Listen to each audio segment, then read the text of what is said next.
Tonight on Hypothetically Speaking, these two dads are drinking High West bourbon, cast strength bottled for party liquors, where we will be talking conspiracies and the psychology behind them. We know some shit, but there's a lot of shit we don't know, so bear in mind these opinion based facts are derived from drunk dad discussions. And here we go. All right, so tonight we're actually going to be coming to you live for the first time, and we'll be talking about all things moon. This is what we're calling our Mooncast. So, something funny somebody asked me the other day. They had asked me, hey, when you were a kid, did anybody ever lie to you about the moon? And I said... You would think that no, you know? I said, I think so. And I remember one, and it was funny. We all had the same thing, which is our parents had always said the moon was made out of cheese. So that got me thinking, what else were we lied to about the moon? Right. So let's just get right into it. Let's talk about the moon landing and the moon landing hoax. There's a lot of discussion about this out there. People argue day and night about this. Mm-hmm. There's points on both sides. And I think let's talk about both sides tonight of the moon landing hoax. Thoughts on that? I'm kind of split just because when I was a kid, I really wanted to believe that everything that we have done to this point has been, it's been real.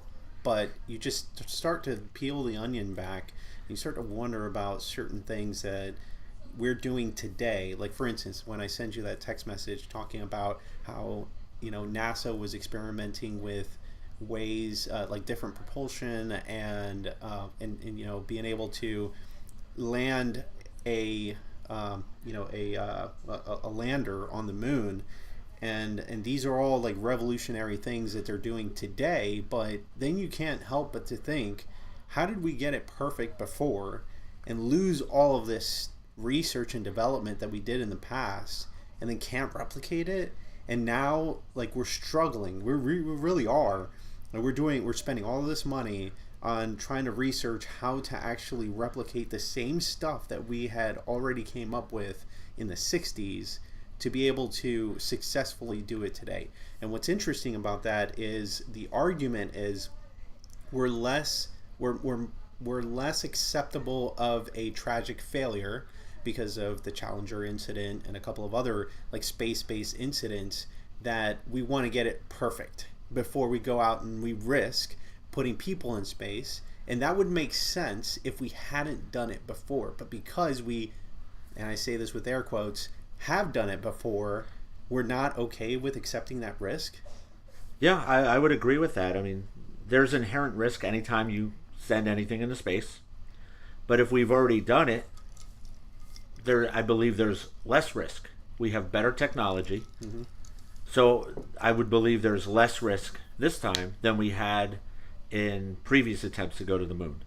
Sure. So let's get into this moon hoax. So there's a lot of points out there that people talk about that dispute the validity of the moon landing.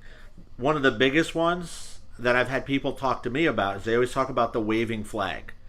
They talk about how the U.S. flag appears to flutter and move in the wind, despite the moon having no atmosphere with no wind in space. So that's a big one, because I've watched the video and you can see it kind of flutter in the wind a little bit. And that's interesting you say that, because I also start to think about, like, isn't the surface of the moon extremely hot? Like during the day, which only one side of the moon is like always exposed to, and this is what we see is usually, like, I mean, especially in full moons, like one side of the moon, if I'm remembering correctly, I guess it depends on where you're standing on Earth, and at the angle that the moon is facing the sun, it's only seeing like a portion of it. But I mean, there is a side or various sides that are constantly exposed to the sun's rays. And what's interesting about that in terms of like the flag itself is that it should be washed, in terms of you shouldn't be able to actually see like the flag anymore. It should be just like pretty much a white flag at this point, because all the colors are all jacked up and stuff. It's like when you leave a vehicle outside for an extended amount of time, and you don't have like protectants on there or any of that stuff, then your paint starts just like eating away at itself. So it's the same thing with a flag that has been flown on the moon and been exposed to radiation and sunlight for well over 50 years or 60, 70 years at this point. So it's like, and it still has its colors. Well, I don't know. Does it? Because they claim you could see it with a telescope from Earth. You can still see the flag. I don't know if you can, though. I think so. I think you could see it with a probe, because there was a probe that essentially charted the entire moon. And why wouldn't you put out there just to like, and this is me not doing any research or anything, but it's one of those things that if you really wanted to disprove that we had been to the moon, why wouldn't you release pictures that show the actual flag on the moon? And maybe they're out there, but like NASA's known to doctor a lot of shit. Like they doctor stuff all the time. So it's like, even if they were to put out an image of the moon, a high definition image of like the flag that we supposedly put there, like, is it real? We'll never know. We may never know. So to go on with the flag, let's go to the opposite side of that. Mm-hmm. What they claim, so this flag, it was supported by a horizontal rod. Okay. And when it was planted in the ground, it's not due to the wind. They're saying due to vibrations is what caused the flag to move like that. Interesting. So how could you replicate it to see if that would actually work? You'd have to go to the moon and plant another flag in the same conditions to see if that actually worked. But the claim is vibrations cause the flag to flutter. But if you watch the video, that flag moves a little too much for me to believe that it's vibrations. Sure. So with that point, I think I'm going to lean with the conspiracy theorists to say we didn't go to the moon, and that why was the flag moving? Based upon facts, based upon information that I've read and seen, I would tend to believe, if that was the only argument, I would have to side with the conspiracy theorists on that one. What's interesting is that I really truly believe that we've been into deep space, and there's a lot that we know that probes have actually seen and actually relayed back. I can 100% believe that, for sure. I'm not discounting that. Now, it's the people element that really bothers me, because there's a lot that has to do with sending folks to the moon that doesn't make sense today as to why we haven't done it. And it feels like we're doing it for the first time.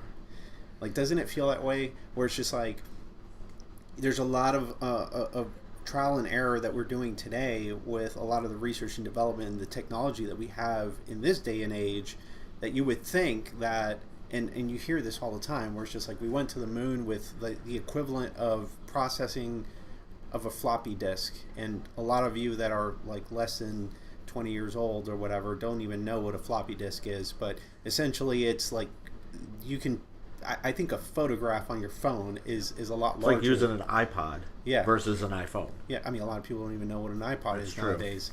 They're like, what, you mean an iPad? It's like, I don't think they even make iPods anymore.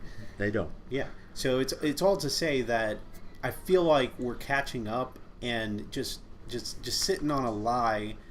And I'm happy to be proved wrong, because I hope I'm wrong.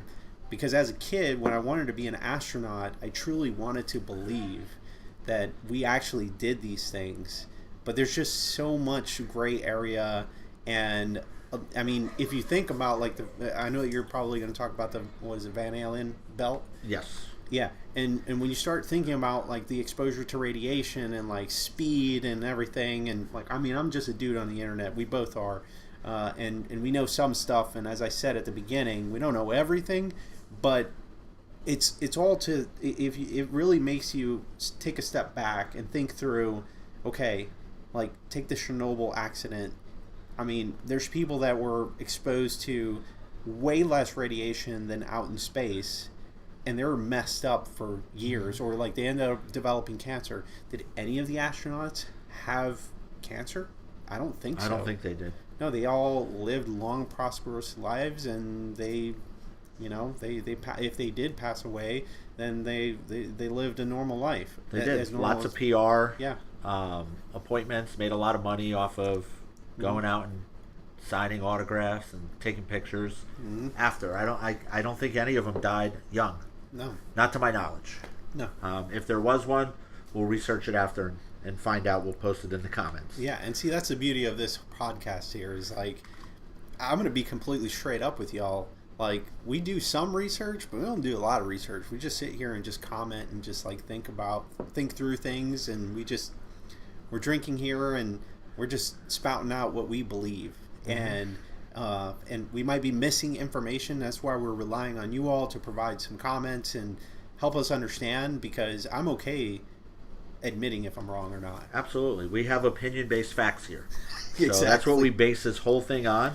And honestly, there's a lot of times we do this and we come up with this theory or an idea, and then I do a ton of research after it, and I find, wow, we went off on a tangent, but holy shit, we were right. But Yeah. sometimes, holy shit, we were wrong. Exactly. Here's the proof. And the way that you should take this is like we're essentially just two dudes at a bar having a conversation and stuff, and we don't really know what we're saying, but we'll sit here and just have a conversation and let y'all hear our internal thoughts. Absolutely.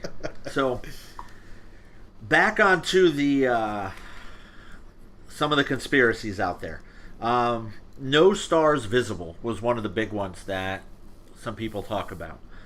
They're saying there's photos and videos from the moon's surface that don't show any stars in the sky. Okay. So, I don't know how that works. If you're on any planet or any moon, if you could actually see the stars.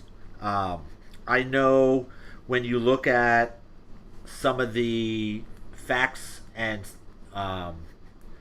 science that back up that there shouldn't be stars, they show that cameras had to adjust their exposure in order for the bright lunar surface, which ended up washing out any of the stars in the sky, which that I tend to believe, because if you've ever tried to take a photo and at the beach and the sun's in the back, it tends to, on older cameras, it tends to wash out some of the picture, or you end up with part of a person or something you're taking a picture of that's clear, and if the sun's in the upper right, that upper right part of the person's face, you can't really see it.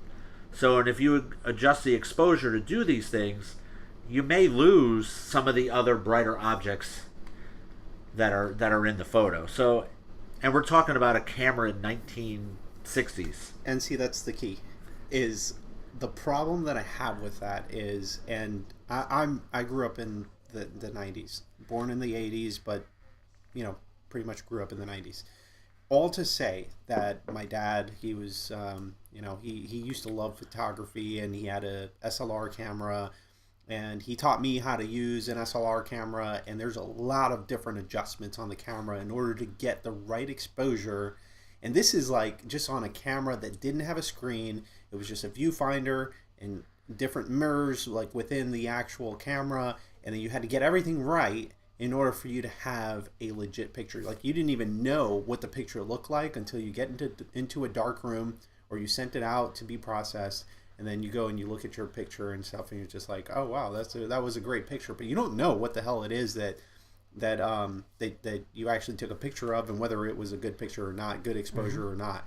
All of that automation came well after.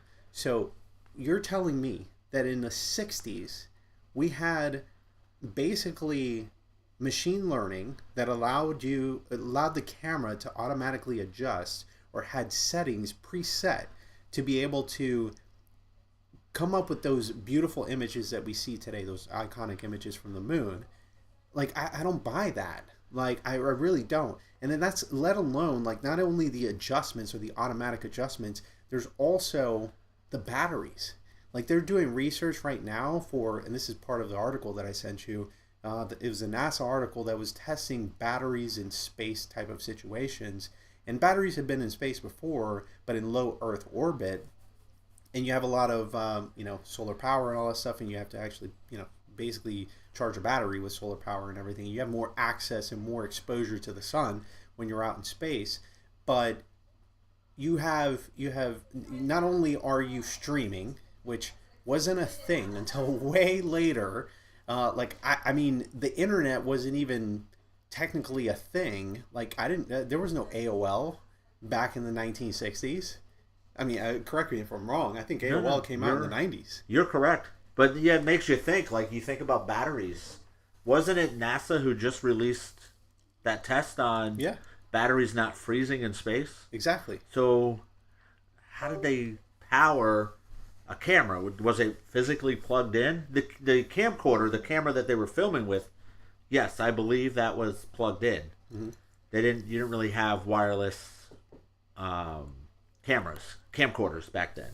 You had big ass cameras that you had to hold on your shoulder. Yeah, weighed 100 pounds. Have you seen the images of like these cameras? Yeah. They're tiny. They are. They didn't have a screen or anything. Okay, cool. Yeah. But they had like a little viewfinder, and then they had like it was so small that like even if you look at cameras when they started broadcasting, and I haven't looked this up, but I think that broadcasting wasn't a thing until like a little bit later on. But like those cameras are massive. Like you had to put them on your shoulder because of how freaking big they were. And that's the size that they showed they used there, which leads into the whole question on the moon. Yeah, that leads you into the whole question of where they stored that camera on the spaceship, right? On the shuttle. So but I don't think we're talking about that tonight. But okay, that's maybe a topic for another day. But because I don't know the weight and the exact dimensions of that camera. And then there are a lot of questions about that, about where they stored such a large camera. Sure. Because I mean, space is precious. It is. Whenever you're out in space, like there's accountability of where everything goes, because there's certain places that you have to put things in order for it to not like fly around all over the place. You got to strap everything down and stuff, and this is coming from someone that has worked with a lot of companies, aerospace and defense companies, that a lot of their concerns, especially space-based companies, is being able to place things in a way where the astronauts are able to not only access them, but also in emergency situations be able to move things around to be able to access certain things, because you can't call a handyman in space. No. You got to do everything yourself. No. So all you can do is phone in Houston and be like, dude, what do I do? Yep. And in those types of situations, you got to know where everything is. So it's like this whole camera situation is just, it really bothers me, because you don't know, you as the astronaut don't know what it is that you're actually broadcasting outside of what's in the viewfinder, because there was no LCD screens before. Mm-hmm. There was no way to see. It was all CRT screens and stuff. Yeah. So you would go and you would record something, and whatever it is in the viewfinder, and if you look at the images, dude, like the images or even the video, like for back in the 60s, is fucking excellent. It is. Yeah. It's fantastic imagery and stuff. So it's like, I don't know, man. Like I keep convincing myself that this shit is all fake. So you're leaning towards conspiracy with with the camera. I can't help it, man. I don't know. I'm torn because like the batteries. I totally forgot that article we read that NASA was so proud of the batteries. Yeah. I can see manually adjusting the exposure. Mm-hmm. I get that. Because I've done that before to take photos. But now the whole battery thing gets me questioning it. So yeah, I'm in the middle on this one. I don't think I could side either way, because part of it I get, but the batteries now. How did they power that camera they took a picture with? Yeah, so exactly. That I get. And even with that, with the camera, leading with more of the camera was the shadows and lighting. Right. A lot of people feel and believe that the images don't align with the shadowing that's going on, because it looks like multiple light sources with the way you see the rocks on there versus the astronauts, versus you see any of the equipment. There's different shadowing happening with each item. Mm-hmm. That, I don't really question it, because if you look at the facts and the science of it, there were a lot of uneven terrain on the moon. It doesn't look like it's a smooth surface like when you're standing on Earth. When you look at the video of them being on the moon, it's very uneven, which I could buy could cause different shadows happening. There was only one light source that was up there. It was the sun. Yeah. And when you really look at it, it's not as if you had a shadow from the astronauts going to the right side and then a shadow from a rock going to the left side. Yeah. You just had them. It looks like you have a long shadow to the right. You have a little bit less long of a shadow going to the right. Everything goes the same direction. Just with some of the terrain, it causes it to look a little off. But you don't have shadows going in different directions, in my opinion. Okay. And I've looked at the video because I've seen this before about the shadowing. But that's one of their arguments. Yeah, yeah. And what's interesting about that is if you look at visual effects today, I think that today we can pull a really legit hoax that people would not be able to determine like that's a hoax or that what is real and what's not. If you think about like today where you have AI and you have AI generated images and all that stuff, or AI fixed images, and I mean it is very difficult to determine what is real and what's fake today. But back in the 1960s, that wasn't a thing. You know, like you really had to do what you can in the 60s to be able to come up with a legitimate hoax. But then as time goes by and then like, you know, technology improves, then you start noticing the little finer details of, you know, they might have tricked us back in the day, but now that things are way more improved and higher fidelity, it just doesn't make sense, you know? Where it's just like, even the shadowing and stuff, like, I mean, you can do that today, but then back in the 60s and 70s or whatever, like, nearly impossible to be able to do some of that stuff.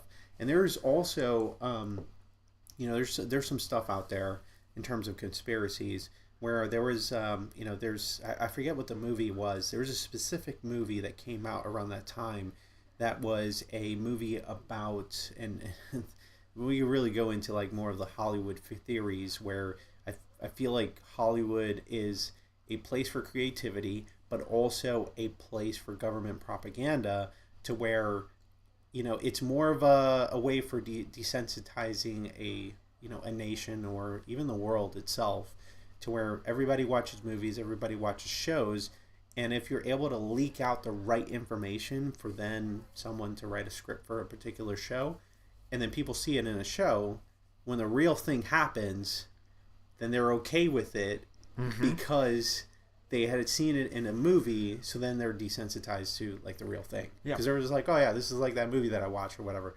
Oh, there's zombies or whatever. Oh yeah, I remember seeing that in an Outbreak movie, or like you know, I watched The Walking Dead. It's fine. Exactly. Yeah, I know what to do and stuff. And it's smart. I think that using Hollywood as a weapon. I'm going on a tangent here because it's true, where Hollywood was used, or I remember there was a movie that was used as a basis for let's pull the biggest conspiracy, or the biggest what should I say, the most, like how do we beat the Soviets to the game that they were playing very well at the time. You know, like they had folks out in space, they had the first dog in space. They had the first, I think the first woman in space as well. There's a lot of firsts with the Soviets. What did a dog in space prove? I don't know. But I mean, we were just researching right now, and it's just like, you know, like how does wood react in space? Yes. But why would we send wood? But whatever. Yeah. Anyway, I mean, I guess there's a lot of trees out there, and we can probably make wooden satellites for a lot cheaper than like metal satellites and stuff. True. Very true. Just an idea, but it's an organic element and all that stuff. But anyway, all to say that I think that it's worth experimenting everything, but it's way too convenient that we achieved what no one else has achieved except for the United States so long ago, but then like we're backtracking, We got rid of a bunch of stuff, about a bunch of research and development. I go over this again because it just doesn't fucking make sense. We burned it all. We burned it all. Yeah, okay. Because we were scared that like the Soviets or other nations would find out. But then if you look at like 6th generation aircraft that are out there, like the Chinese are copying us left and right for everything that we make, and including the Russians. So it's just like, it's all expected. Everything's going to get copied anyway. I mean, you could make a legitimate argument that, you know, we failed. Constantly trying to get into space. Yeah. We couldn't even get into space. We had shuttles defaulting, blowing up, failing before they got off the launch pad. Yeah. And then that one lucky one got into space, got to the moon before everybody else. Yeah. And then everybody else was like, yeah, we're not going. Yeah. Bullshit. Why? We'll talk about another theory about that. What if it's a alien base? Yeah. What if aliens were there and were like, all right, take your fucking pictures. You're a tourist. Yep, get your pictures. Take your posing. Get the fuck off our rock. What if that's the case? Or did we fake it? But that's what we're talking about. Was the moon landing fake? Yeah. Or did we make it there? We're going to go into a couple other theories about the moon later tonight. Yeah. Or in another episode, but we'll discuss those other theories. Yeah, because we're trying to make these like 30 minutes long, so they're kind of bite-sized pieces into our minds, and our minds are pretty fucked up. But these are all things that you're probably thinking today, and you're just like, well, I'm not alone, because there's these 2 drunk dads that are thinking the same thing as me, and these are all legitimate thoughts, I would say. And these are things that people think about sort of on the side, but don't really express it out there, you know? Absolutely. So, with this moon, so you brought it up earlier, Van Allen radiation belts. Okay. So, the astronauts in the 60s going through the Van Allen belt, they would have been exposed to lethal amounts of radiation. How did they protect themselves to go through that enormous amount of radiation? Because going through now, we worry about that. And I did read an article that we have actually increased the amount of radiation up there. We have done some shit up there to increase the radiation just because we can. We had to run some tests. Interesting. So, on the flip side of that, what science says, it traveled through the belts quickly enough, which minimized the radiation exposure, but they had adequate shielding that gave them just enough protection. Okay. How big is the Van Allen belt? And how fast do you have to get through that to not get any radiation exposure? Yeah. I feel like you have to fly through that fucking thing in less than a second. Yeah. Even then, if you turn on an X-ray machine and zap your balls with it for a second, there's a high probability that you're not having kids. No. So, but see, it's like, you know how when you go, this is before though. So now things have changed because so my daughter, she got X-rays done recently or whatever, and then I asked the nurse, I was just like, do we need to get out of the room and stuff? And she was just like, oh no, you can stay in the room or whatever. It's low dose radiation, you're good or whatever. And I was just like, well, they can serious? funnel it a little better than they did it's 20 years ago. It's way more refined today. See, yes. A lot of this stuff I could believe today, but back in the 60s and 70s, there's no fucking way, you know? Whereas just I remember getting X-rays whenever I broke my foot, or I think my toes or something like that, back a long time ago. And I remember that when I was getting X-rays on my foot, they put all this radiation shielding on me or whatever. It was an acceptable amount of radiation that I could receive and stuff. Your lead blanket. Yeah, the lead blanket and stuff. And then whatever, they took their pictures and stuff like that, and it was blurry images and all that stuff. It's all to say that we had a way healthier amount or tolerance. I don't want to say tolerance, but we didn't have the shielding and the technology that we have today. Back in the day, And this is the freaking 90s and stuff, and early 2000s, that we started changing things and technology to be able to block radiation or be able to manage radiation in the way that we do today, whereas we didn't have that before. Mm-hmm. And I agree with that. I can't fathom in the 60s how we came up with a way to shield that radiation. Considering today we use cell phones that emit radiation with 5G that people have said could possibly cause cancer. Right. And there's a lot of little things you get exposed to Yeah. that give you cancer. Yeah. So here's what ChatGPT says, and we'll go ahead and end it here, because I know that we're about 30 minutes in, so we're going to take a break, and then we'll come back for episode 2, or part 2, I should say. But in terms of what ChatGPT says is, when it comes to the design of the actual Apollo aircraft, or spacecraft, I would say, is that it was an aluminum hull, and aluminum, you're telling me aluminum, which I guess you can create, a thicker amount of aluminum and all that stuff, but aluminum does not provide you with the necessary shielding to shield from cosmic radiation. There's no way. I don't believe that. There's that, and then there's... Did you wrap yourself in aluminum foil? But see, here's this.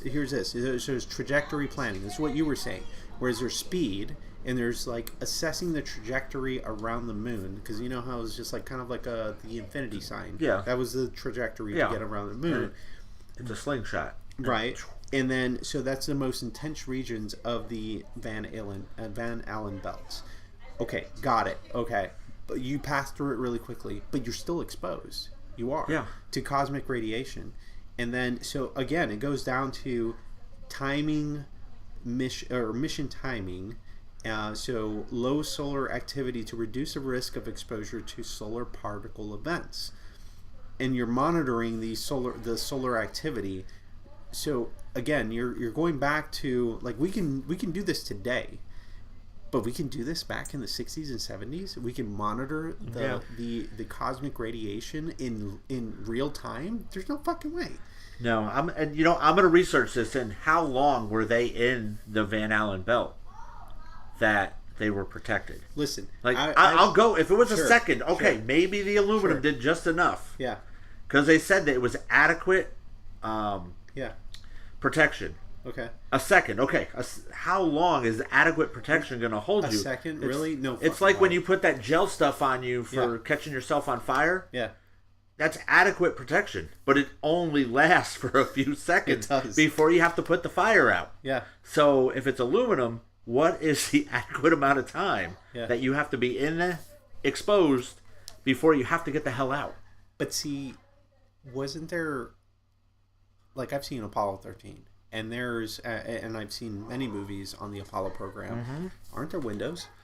Yeah. So you're telling me that there are windows that can protect against radiation? Really? Like, if Apparently. it was a completely sealed, lead-filled capsule, maybe. Yeah. Okay.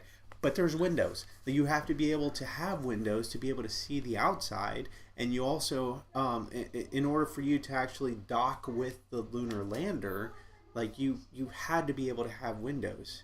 Like, and you see that in the videos. Like, you can look out the window or whatever. Mm-hmm. They had a camera in the window. They had a camera in the window. Yeah. So a little camera, right? Yeah. No, it was a big camera. Oh, it was? That's the image of the Earth. But that brings you into, we're going to end with all of this here. Mm-hmm. Limited technology in the 60s, in 1969. Super limited technology. Okay. So we're going to have to research this. If you guys have any thoughts, throw it into the comments, send a message. We'll look it up. We'll look at anything you send us, and we'll talk about it next time. The tapes are all missing, so we don't even really know what went on.